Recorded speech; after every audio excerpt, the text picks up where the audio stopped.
Buenas tardes, bienvenidos, un gusto saludarlos.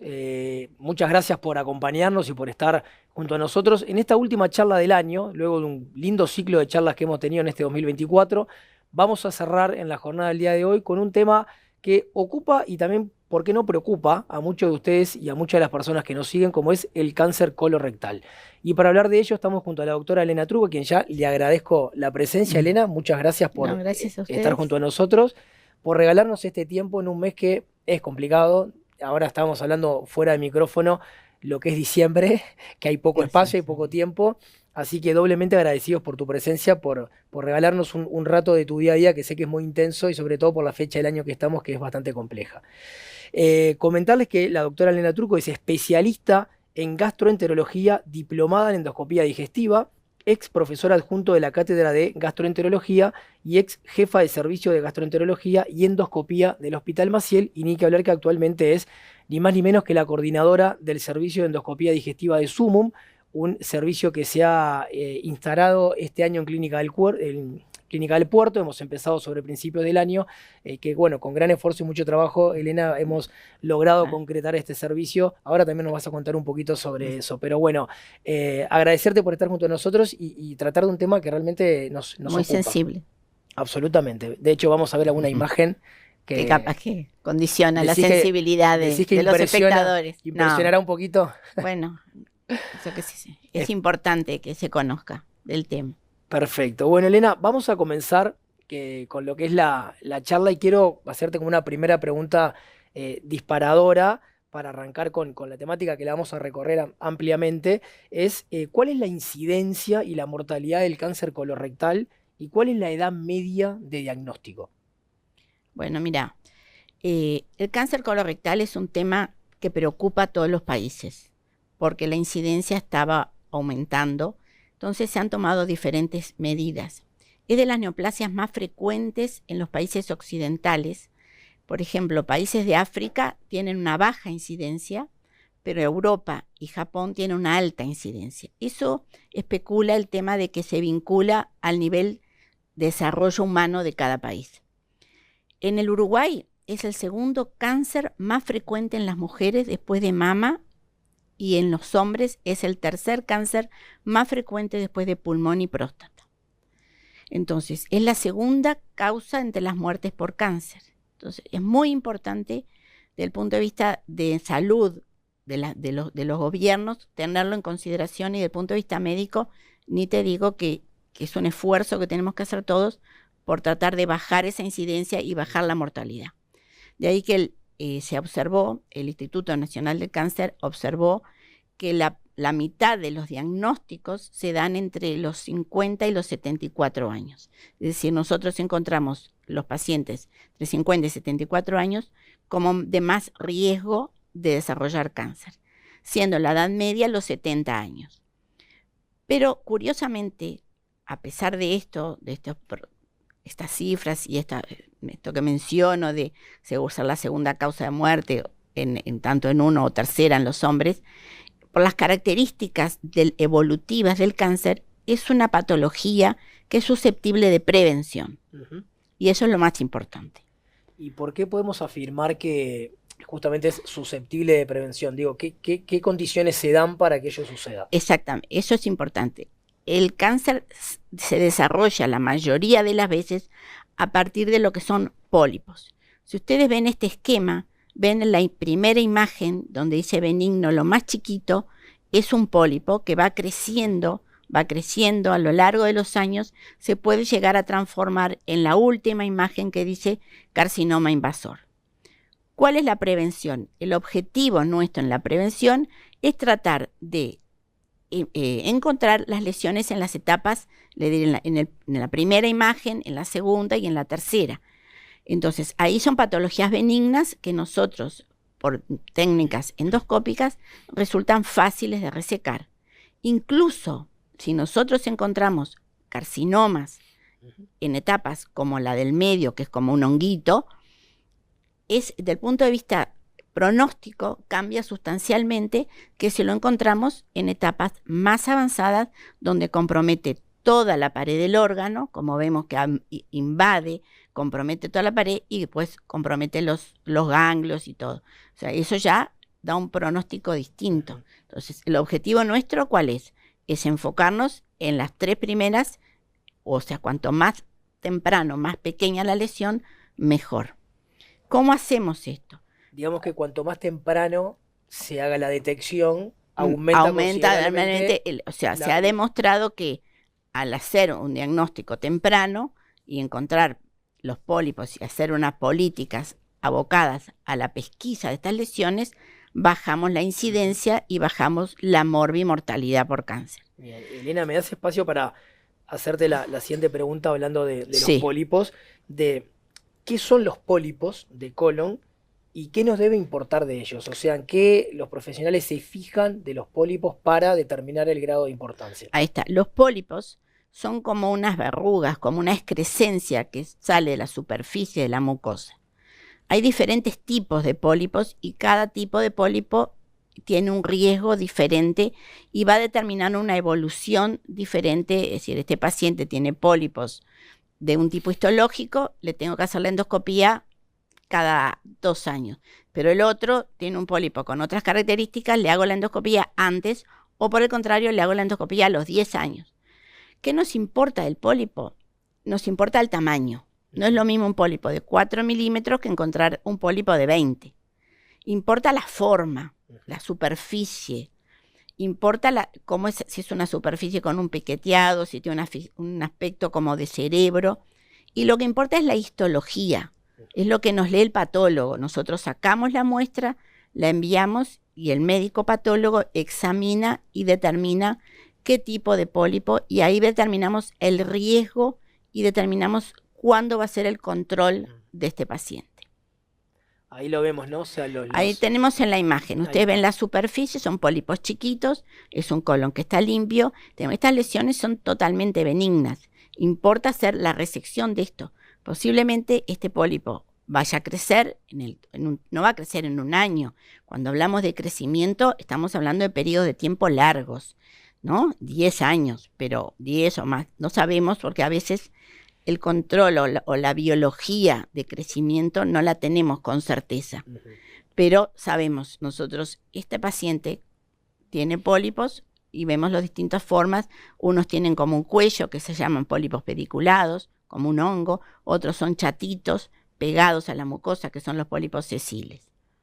Otros vienen acá. Nosotros a veces los levantamos y con un instrumento que es como un lazo, los logramos, y utilizando corriente los logramos sacar y nos queda, como ven, ese orificio, ese cráter azul con esa circunferencia en blanco, es la constancia de la resección que sacamos ese pólipo. Bien. Lo recuperamos y lo mandamos a analizar. No queremos llegar a esta instancia, o sea, el objetivo nuestro es estar en estas etapas. Si nosotros llegamos a esta instancia, ya estamos frente a un cáncer invasor, un cáncer que infiltra. Vieron que es una lesión que compromete, que es distinto el tejido de lo de al lado. El objetivo nuestro, como dijimos, es estar en las etapas anteriores. No, o sea, llegar a no llegar a esto, quiero estar en esta etapa. Exacto. Quiero que mis pacientes encontrarlos siempre en esta etapa. Bien. ¿Cómo se logra este objetivo de prevención? Sí, ahí me surgía la pregunta de ¿qué podemos hacer, ¿no? Las personas, nosotros, porque cualquiera de nosotros puede estar, digamos, expuesto a una lesión de este tipo. ¿Qué podemos hacer para prevenir el cáncer colorectal? O sea, ¿qué es lo que está en nuestras manos para evitar llegar al estadio de esta foto que recién veíamos? Una de las cosas que se hace es tener conocimiento, saber. Y bueno, esto es un poco el objetivo de Sumum, es llevar el conocimiento a la población. El compromiso de la institución médica es muy importante. Y también el compromiso de los gobiernos, de los ministerios de salud pública en tener políticas de investigación temprana, estimulando métodos diagnósticos que nos permitan hacer pesquisas que sean confiables y sistemáticas, es decir, que se puedan de fácil adhesión y de fácil repetición, es decir, que yo me adhiero pero la repito en el tiempo.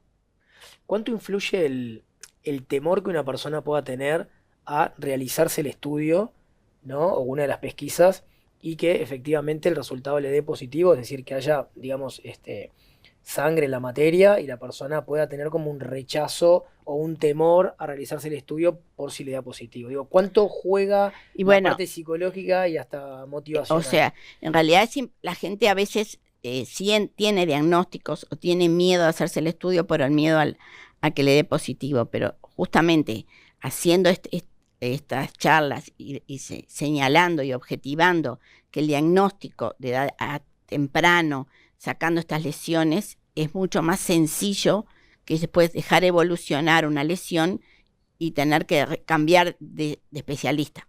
O sea, no ir al endoscopista, sino Claro, tener que ir al oncólogo. exacto. O sea que el objetivo y no tenemos que esperar encontrar sangre en la materia. Ujú. La pesquisa es, como vamos a ver, en etapas más tempranas que objetivar la sangre. Bien. ¿Cuál es la población objetivo que establecemos? La que estableció la lucha contra el cáncer. Son pacientes entre 50 y 74 años, donde vimos que es la edad de mayor prevalencia. Y son pacientes que estén asintomáticos. El paciente que tiene síntomas no es sometido a estudios sistemáticos. El paciente que tiene síntomas va al médico. Bien, y Elena, ¿es frecuente este cáncer en, digamos, poblaciones más jóvenes? Porque recién veíamos 50 a 74 años es como la edad de mayor prevalencia, pero ¿en poblaciones jóvenes es frecuente? ¿Puede darse? Mira, hasta hace poco no lo concebíamos y en Ujú. poblaciones jóvenes que tenían síntomas, a veces ni lo estudiábamos ni le solicitamos estudios. La realidad es que nos está demostrando que el cáncer colorectal está aumentando en la población joven, incluso se está viendo en pacientes entre los 40 y 49 años, y se ha visto que 3 de cada 4 pacientes diagnosticados a esta edad no tenían antecedentes familiares, porque podemos decir, se dan jóvenes que tienen antecedentes familiares porque su padre tuvo un cáncer. No, Ujú. se está dando en población joven sin antecedentes familiares, tanto que los gobiernos y las instituciones médicas se están cuestionando de cuándo empezar a hacer la pesquisa. La pesquisa ahora la empezamos entre los 50 y los 74 años, pero ahora estamos analizando y todavía no se llegó al consenso de si no empezar la pesquisa un poquito antes. Incluso se plantea si este tipo de tumores no son tienen características diferentes al cáncer de colon que vemos entre los 50 y 74. Porque la topografía, por ejemplo, en estos pacientes jóvenes se da más frecuentemente en recto que en colon, Claro. a diferencia de los otros grupos De los etarios, grupos, claro. de los grupos clásicos. Y ahora, ¿se ha avanzado en la investigación o por lo menos en estudios de tratar de saber por qué en edades más tempranas está apareciendo este tipo de cáncer? O sea, Bueno, ¿qué es lo que se ha modificado para que ahora suceda y quizás hace algunas décadas atrás no? no, todavía de eso no tenemos Ujú. certeza de a qué se debe ni a qué está vinculado. No, no hay, viste que hay muchas patologías que están surgiendo nuevas, Ujú. que no sé si el estrés o situaciones, las ingestas de comidas procesadas, Ajá. eso, bueno, buscamos causas o buscamos culpables todavía sin una evidencia exacta. Bien. El, Cuando digo estudiar la población, tenemos que ver pacientes, ¿no? Seleccionar los grupos de mayor riesgo en población asintomática. Y tenemos que pensar que tiene que ser un método que sea de aplicación fácil y que se aplique en forma sistemática. En el Uruguay, el Ministerio de Salud Pública estableció lo que se llaman las metas asistenciales, Correcto. que es que los prestadores de salud deben cumplir con la realización de estos estudios de tamizaje que se llaman, o estudios poblacionales, que son en pacientes asintomáticos. Si el paciente tiene síntomas, no debe hacerse un estudio de tamizaje. Debe ir al especialista y él le indicará qué estudio tiene que hacerse. Claro. Es completamente distinto. Es población sana, comprendida en ese grupo etario. Ahí quería consultarte porque me surgía como la pregunta o la duda de qué estudios se aplican, ¿no? En caso de tener síntomas y qué estudios se aplican en caso de no tener síntomas. Bueno, es completamente distinto. Si nosotros estamos en un paciente que tiene 50 años, sin síntomas, sano, bueno, le tenemos que hacer una investigación de sangre oculta en materia, que es un método sencillo. ¿Qué es lo que busca? Porque la gente dice, yo no veo sangre. No ve sangre, porque es mínimas cantidades, pequeñas cantidades, que por una reacción inmunoquímica da positiva. Es un procedimiento fácil de hacer y que reduce mucho la morbimortalidad de cáncer de colon. Sí, es una técnica que es sencilla para el paciente, toma el sachet, saca del tubito, pincha la materia fecal en 4 puntos, lo vuelve a guardar y lo lleva al laboratorio. Correcto. La manipulación en el laboratorio también es sencilla. Me podés preguntar, ¿y por qué no hacemos esto, no hacemos a todos colonoscopías? Es un procedimiento que no se puede hacer para población masiva.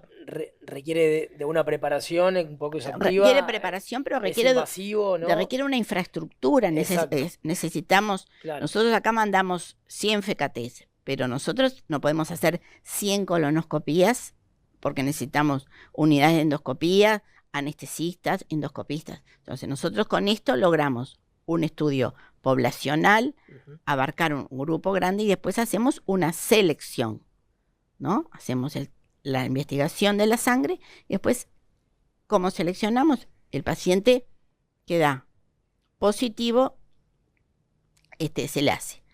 Lo importante, Elena, resaltar, aprovechar este momento para comentar la campaña que viene haciendo Summon de hace muchos años, de Summon Care Colon, donde se envía este kit del FK-test al domicilio de la persona, del socio de Summon. El socio de Summon, no todos, sino según la edad que tú recién comentabas. Lo importante es que la persona se realice el estudio, que es bien sencillo. Recién tú comentabas el procedimiento, incluso hasta Summon da la posibilidad que una vez que la persona se lo haga, lo pasa a retirar por el domicilio. Es decir, la persona puede ir al laboratorio y lo deja, lo puede dejar también en las clínicas, pero Summon también ofrece la posibilidad de ir a buscarlo al domicilio. Eso es una tarea muy buena. Exacto. Eso es estar muy comprometido con la patología. Y lo que puede ayudar si se detecta precozmente la situación, ¿no? Debemos diferenciar, porque hay grupos poblacionales que no están incluidos en esto. Exacto. Que son los que llamamos grupos con un riesgo diferente. Es decir, aquellos pacientes que tienen una enfermedad inflamatoria intestinal, colitis ulcerosa o enfermedad de Crohn, incluso dentro de este grupo de pacientes, aquellos que tienen un colon todo comprometido o una patología que ya ha tenido compromisos o lesiones que sugieren transformación, o pacientes que tienen antecedentes personales o antecedentes familiares de primer grado. El antecedente familiar de primer grado, padre, madre o hermano, de cáncer o de pólipos, o antecedentes de cáncer de útero, cáncer gástrico, cáncer de ovario, no están incluidos en este grupo poblacional de tamizaje. Llevan un riesgo diferente y se ven estudiados de forma diferente. Bien, ahí quería, antes de repente de introducirnos un poquito más en los grupos de riesgo, me resulta interesante que nos puedas contar cuál es la diferencia entre un tamizaje y un estudio, y qué tamizaje se recomienda o qué ventajas tiene también. El estudio, el tamizaje que nosotros recomendamos es este que mencionamos hoy, ¿no? Que esto nos permite hacer dentro de la población de riesgo que dijimos, asintomáticos de 50 a 74 años, los que nos dé positivo, ¿qué se debe hacer? Se debe hacer la endoscopía. Bien. Si el paciente tiene síntomas, no debe hacerse el estudio de tamizaje, no debe hacerse el FK-test. Debe ir directamente al especialista. ¿Y qué síntomas pueden ser sugerentes? O sea, un cambio en el hábito intestinal, por ejemplo. Pero un cambio en el hábito intestinal que se mantiene en el tiempo, no porque se fue a la casa de veraneo, se fue un fin de semana de viaje, cambió y se constipó. No, eso es bastante frecuente. No empezó a tomar una medicación, un antidepresivo, se constipó, cambió no, es un tránsito, un cambio en el hábito que se mantiene en el tiempo. O que empiece a haber sangre en la materia, sangre fresca, roja, o sangre que viene mezclada o digerida o algún coágulo que se mantienen, no es que se vincula a veces a un sangrado hemorroidario. Eso merece que se estudie. O un paciente que tiene una anemia por déficit de hierro, o un dolor abdominal persistente, reiterado, que lo despierta en la noche.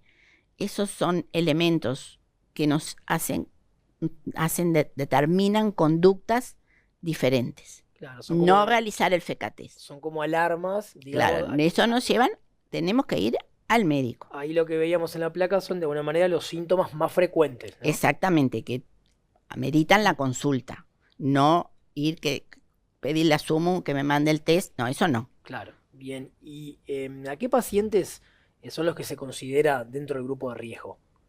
Del riesgo, del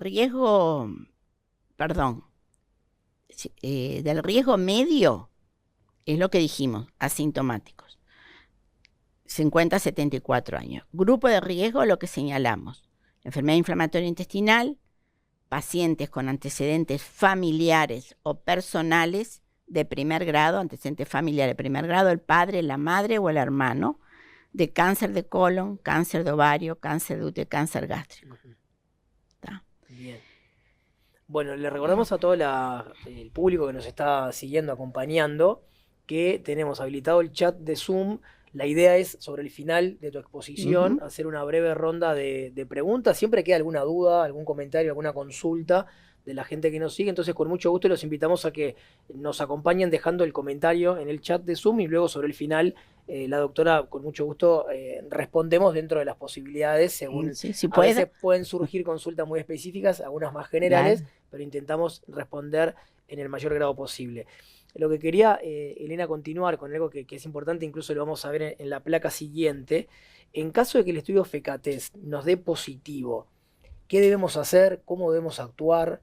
¿Cuáles son los pasos a seguir? Ahí está. Si el FECA-test es positivo, y positivo lo consideramos según las pautas nuevas que estableció el Ministerio de Salud Pública, que elaboraron un grupo de técnicos de la Universidad de la República y médicos de salud pública, el valor de corte es de 200 nanogramos de hemoglobina sabemos que es parte de la sangre, por mililitro de materia, debe hacerse una colonoscopía. Y como vemos en la imagen, la colonoscopía explora todos los sectores del colon. Empezamos en el recto, explora el colon sigmoides, asciende por el colon descendente, lo que vemos horizontal es el colon transverso, para descender al colon derecho, y ahí eso que vemos como un riñoncito, como un maní, es el ostium apendicular, es el apéndice, y nosotros vemos lo interno, vemos el ostium. O sea que el FECA-test positivo, indicación de colonoscopía. No debemos hacer otro FECA-test por las dudas, porque si nos da negativo el otro, ¿qué hacemos? Claro. Sembrar una duda y no tiene mucho sentido. Bien. Un FECA-test positivo, ¿qué pasa? Que a veces pacientes que toman anticoagulantes, el riesgo de que les dé positivo es muy alto. Claro. Eso es un riesgo que tenemos. Entonces, ahí el clínico debe que evaluar un poquito si realmente amerita o no el estudio. Por eso, cuando hablamos de tamizaje, hablamos de población general, asintomática, que no tiene ninguna patología o que tiene patologías, pero a veces son los médicos internistas que determinan si vale la pena o no. Bien, incluso en la imagen veíamos, que de hecho lo conversábamos antes de arrancar, ese tubito flexible, ¿no? Que es como que recorre todos los lugares y recién... Ese tubito flexible es como maravilloso. Y me contabas de las ventajas, incluso cómo ustedes van analizando sector por sector, ¿no? Un lado y el otro. Es decir, también está bueno que la gente entienda el nivel de importancia que va teniendo un sector o el otro, o un lugar y el otro. Eso capaz también está bueno que nos cuentes cómo funciona. La endoscopía rectocolónica es el método ideal de pesquisa para detectar lesiones y sobre todo para detectar los pólipos de las lesiones preneoplásicas, como decía. Y permite la exploración completa de todo el colon y me permite incluso la resección de lesiones y la toma de biopsias. Pero la endoscopía debe ser de buena calidad. ¿Qué quiere decir de buena calidad? Cuando hacemos la exploración nos gusta que el colon esté limpio para poder después decirle al paciente su colon está limpio y sano y tengo la certeza que no vi nada, y que sea por un técnico entrenado. Y como dijimos, tiene que explorarse todos los sectores. Cuando decimos todos los sectores, como vimos, tenemos que empezar por el recto. Después, a medida que asciende la flecha, vamos el colon izquierdo, colon descendente, la flecha baja al colon transverso y desciende al colon descendente, que está a la derecha nuestro, a nivel donde tenemos el apéndice. Esto es la exploración completa que debe hacerse siempre. Elena, ¿y qué sucede si en esta exploración, en esta endoscopía, se encuentran pólipos? Bueno, si se encuentran pólipos, nosotros tenemos que determinar cuántos pólipos encontramos Ujú. y sacamos, qué tamaño tienen, si son menores o mayores a 10 milímetros, eso es muy importante porque cambia un poco el seguimiento y la conducta, de qué sector fueron resecados, una cosa son los pólipos que podemos encontrar en recto, de los pólipos que podemos encontrar en colon derecho, qué técnica utilizamos, y después el patólogo nos va a decir qué tipo de pólipo era, porque no es lo mismo sacar un pólipo que es un adenoma, y dentro de los adenomas hay distintas variedades, y cada variedad conlleva un pronóstico y un riesgo diferente de evolucionar a un cáncer, si es un pólipo cerrado y si tiene displasia. Es decir, la displasia son cambios estructurales que de acuerdo al grado se acercan más al desarrollo de un cáncer o no. Bien. Esos elementos nos van a decir, señor, usted se tiene que hacer un control al año o se puede hacer un control a los 5 o a los 10. Van a cambiar un poco los controles posteriores. Bien, me gusta un poco porque veo en la última frase que dice un pólipo cerrado con displasia. Cerrado significa a una forma de sierra, No, ¿no? claro, esa es un poco la estructura, pero el pólipo cerrado es un tipo histológico que es la mezcla de dos tipos. Ajá. Es una mezcla de adenoma con un pólipo hiperplásico. Bien. Pero los pólipos a veces tienen un aspecto cerebroide, otras veces se ven como puntos en la superficie. Digo, tiene una clasificación que en eso los japoneses son los que nos han enseñado mucho al respecto. ¿Son los mejores, los japoneses? Y bueno, son los que nos enseñaron bastante. Bien. Por ejemplo, acá, ¿por qué es importante que el colon esté limpio? Nosotros vemos en la primera foto un puntito al final, que es el ostium apendicular. Es el orificio del apéndice. Eso me da la certeza que yo llegué, completé la valoración del colon, que estudié todo, pude valorar todo colon derecho. Lo que vemos como una media luna en la foto del medio es la válvula ileocecal. Es la válvula que une intestino delgado con el colon derecho. Y en la otra foto que se ve más pálido y vemos como un orificio, ese orificio es un divertículo. Ujú. Divertículo no es pólipo. Divertículo es como una hernia, como una bolsita del colon que se da a veces por un debilitamiento de la pared. Digo, hay muchas etiologías, pero coincidentemente se da en personas con un rango etario parecido al cáncer. Entonces, a veces estos divertículos no evolucionan a cáncer, pero se dan a la misma edad. O sea, aparecen en la evolución. Cuando nos vamos apareciendo las canas, cuando nos vamos poniendo grandes, aparecen los divertículos. Las causas a veces, durante mucho tiempo, se decían que estaban vinculados a la dieta, porque los occidentales tenemos más divertículos que los africanos, que ellos como comían, consumían más fibra, ejercían más presión en su colon y desarrollaban menos divertículos. Ahora está el tema de la microbiota como un factor responsable. El hecho es que yo no tengo, a veces, muchas personas dicen, yo me duele el colon hace tiempo, vengo con molestia porque tengo divertículos. Tenemos que estar atentos, no atribuirle dolores o molestias a los divertículos porque puede aparecer o puede haberse desarrollado otra lesión que da síntomas a veces parecidos. Como dijimos, si tenemos síntomas, consultar. Bien, acá para la endoscopía, ya lo mencionaste recién, pero es fundamental que la preparación sea adecuada, que el Exacto. paciente cumpla exhaustivamente con la preparación, porque el colon limpio les simplifica a ustedes a la hora de la visibilidad. Y sí, le simplifica al paciente también, Exacto. porque si el colon está limpio y yo exploré todos los sectores y pude ver todo, no es lo mismo que ver esto.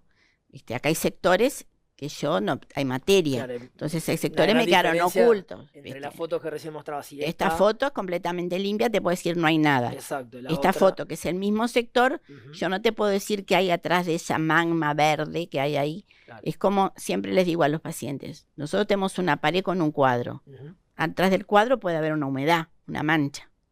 Yo si no saco el cuadro no sé lo que hay. Claro. O puede haber una caja fuerte también, ¿no? Bueno, eso es una buena O noticia. sea, pero bueno, una caja de Pandora. Pero en realidad es importante.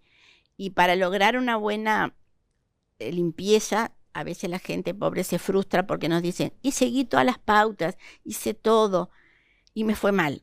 Bueno, lo que pasa es que a veces hay factores que nos juegan en contra. Pacientes que tienen constipación, pacientes que toman antidepresivos o que tienen enfermedad de Parkinson o que son muy sedentarios, o que tienen una ingesta importante en fibra o semillas, a veces necesitan una preparación a medida. Si el paciente moviliza una vez cada 7 días, bueno, capaz que con la preparación estándar que nosotros mandamos no es suficiente. Entonces, en esos casos puntuales, les pedimos a los médicos tratantes que le hagan un tratamiento a medida o que nos manden a los especialistas para hacer una preparación previa, pre-preparación debería ser, Claro. o el uso de laxantes suaves previo al inicio de la preparación para el estudio. Bien. Elena, consultarte lo siguiente. ¿Existe la posibilidad de realizar otros estudios en caso de que un paciente de alguna forma rechace realizarse la colonoscopia? Lo que pasa, hay pacientes que rechazan porque le tienen miedo y sobre todo porque no les gusta la preparación. La preparación es todo como, no es agradable, tiene sus efectos adversos, por eso nosotros cuando mandamos la preparación insistimos y está escrito que deben tomar mucha agua, cuanto más agua menos efectos adversos, que deben tomar incluso caldo con sal o aguas, bebidas que contengan iones porque produce una diarrea muy importante y al producir una diarrea en corto plazo perdemos mucho sodio, mucho potasio. Entonces, hay momentos, tenemos dos situaciones en las cuales los pacientes rechazan, no quieren hacerse el estudio y dicen, bueno, yo me quiero hacer la colonografía por tomografía o la colonoscopía virtual, porque no quiero que sea un estudio invasivo. Es una muy buena técnica, pero requiere preparación, o sea que la preparación hay que hacerla igual, no requiere sedación, el paciente se va a irradiar, pero tenemos la limitación de no poder tomar biopsias y si vemos un pólipo no lo podemos extirpar. Claro. O sea que si la colonoscopía virtual nos muestra algo, el paso siguiente es la colonoscopía. Lo otro es la cápsula. La cápsula es una técnica maravillosa, nos abrió los ojos en algunos sectores del aparato digestivo que eran ocultos, pero ¿qué pasa? También lleva preparación, no lleva sedación, pero nos impide la extracción y la biopsia y tiene un elevado costo. Estos dos procedimientos los indicamos puntualmente.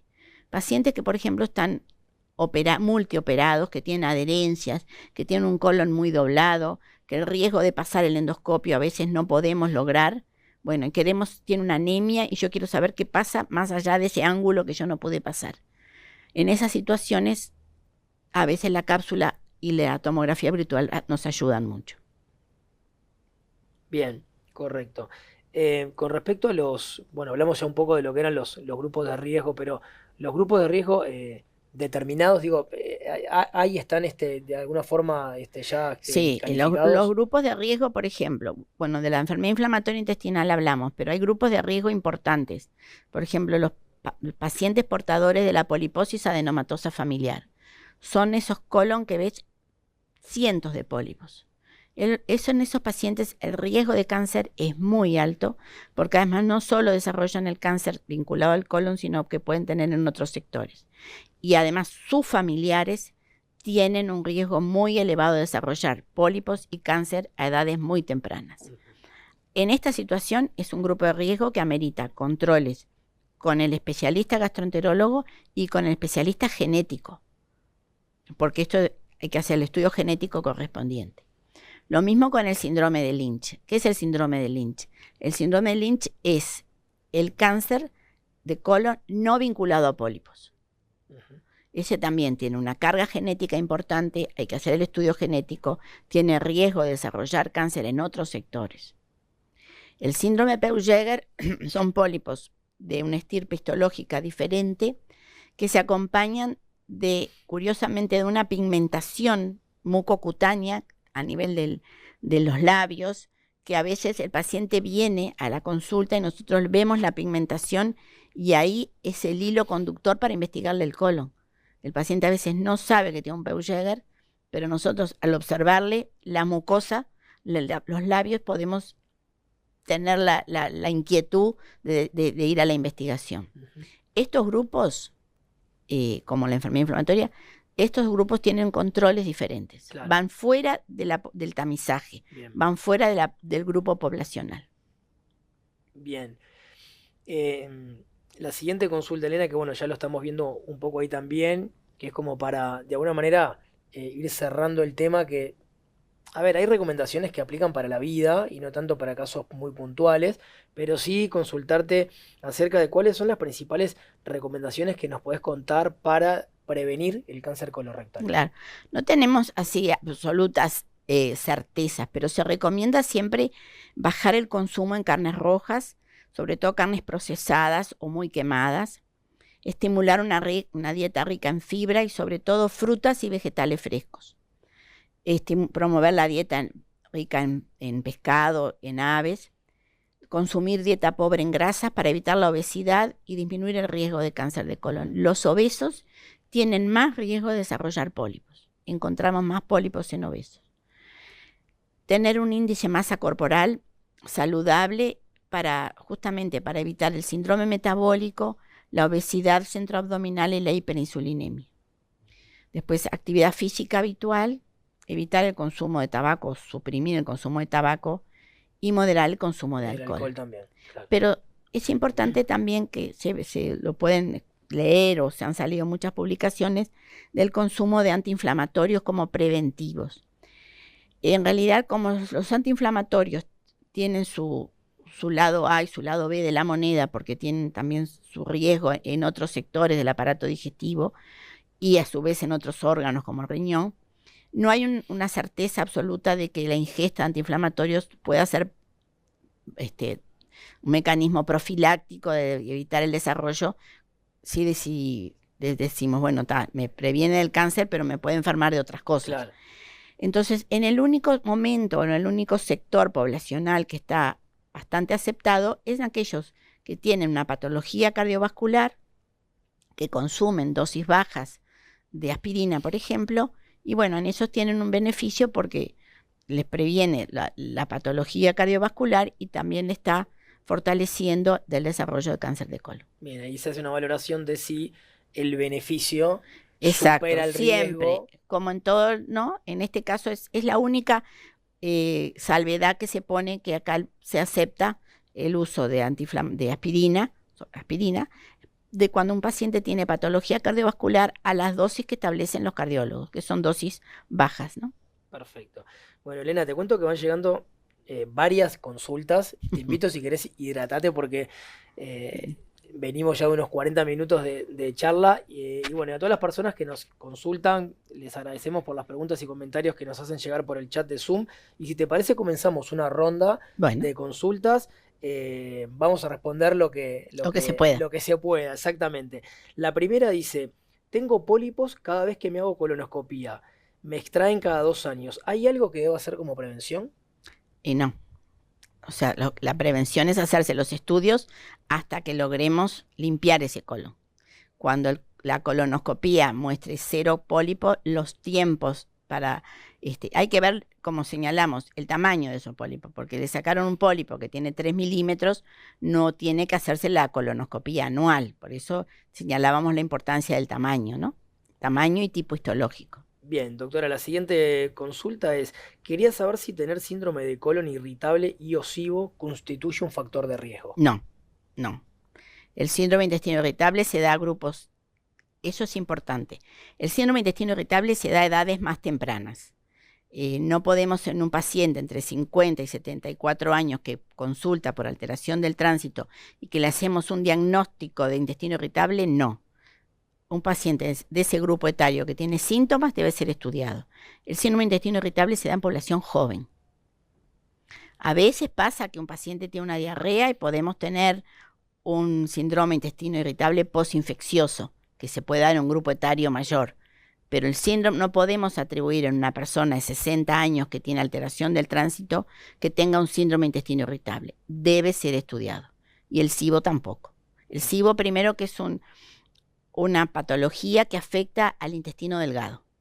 Es un aumento de la fermentación que compromete fundamentalmente al intestino delgado. Y no tiene un riesgo potencial de desarrollar cáncer. Bien. La siguiente consulta, la pregunta es si hay un riesgo establecido para personas con colon irritable de desarrollar este tipo de cáncer. No. Y si debería realizarse un FECA test. Bueno, si está dentro del grupo etario, sí. Se recomienda. Se recomienda. Bien, perfecto. Seguimos. Por acá. Nos dice, bueno, buenas tardes, doctora. Tengo una prima con diagnóstico a los 31 años de edad con adenocarcinoma tubular invasivo sin antecedentes familiares. En ese caso, ¿es recomendable hacer estudios en los miembros de primer grado de la familia? De la prima, sí. No, Primer grado de la prima. de la prima, no de ella. Cuando hablamos de primer grado siempre dijimos Padre, familiar más directo. hermano y la madre, los tres, Exacto. primer grado. Bien, correcto. Bueno, la siguiente consulta dice por acá si es beneficiosa la hidroterapia colónica para mejorar la vía intestinal y disminuir el riesgo del cáncer. Mira, de eso ninguna de las publicaciones que he leído, de ninguno de los grupos de discusión, ni los ateneos, ni los congresos, se habla de la hidroterapia colónica como prevención. Más ahora con el valor que está teniendo la flora intestinal, el microbioma, creo que la hidroterapia colónica no tiene ningún beneficio, al contrario, nos barre la flora totalmente, nos cambia la flora intestinal. Pero para el punto de vista de colon, en ninguna publicación que leí, ni viejas, ni nuevas, ni ahora que actualicé el tema, ni las guías, se menciona como beneficio. Y en las de prevención, acá en las recomendaciones, no figura. Bien, doctora, también nos consultan si es riesgoso tomar laxante diariamente. Bueno, no es, depende del tipo de laxante. Si la paciente tiene una constipación, debe empezar por cambiar sus hábitos. Porque en general el tema de la constipación es como un tema que lo tienen muy incorporado en el hábito. Al último que consultan es al especialista, primero consultan a la familia o a las amigas, o toma el té, o toma el yuyo, o moja la chía, o bueno, entonces, o no desayunan, tienen hábitos, nunca desayunan, no tienen bajo consumo de fruta. Entonces yo creo que lo primero es consultar al especialista para ver cuáles son los hábitos higiénicos dietéticos. Ver qué tipo de laxantes, porque hay laxantes que son muy irritantes y terminan produciendo una debilidad de la pared colónica. Bien. Siguiente consulta, doctora, dice, cuando evacúo también veo que un poco de mucosidad transparente. Pregunta si sería síntoma de colon irritable y cuál sería la pauta para realizar la endoscopia. En realidad, la mucorrea es un síntoma de colon irritable. Ahora, si es un moco que ya tiene un color rosado y es una edad, o es un moco que aparece, se tiñe de rosado y algún otro signo de alarma, sí hay que hacerse. Ahora, si es un adolescente, no. A veces es común encontrar el moco. Bien. Tengo antecedentes de cáncer de colon, mi madre y mi abuela, nos dicen. ¿La colonoscopia está indicada anualmente para ese caso? No.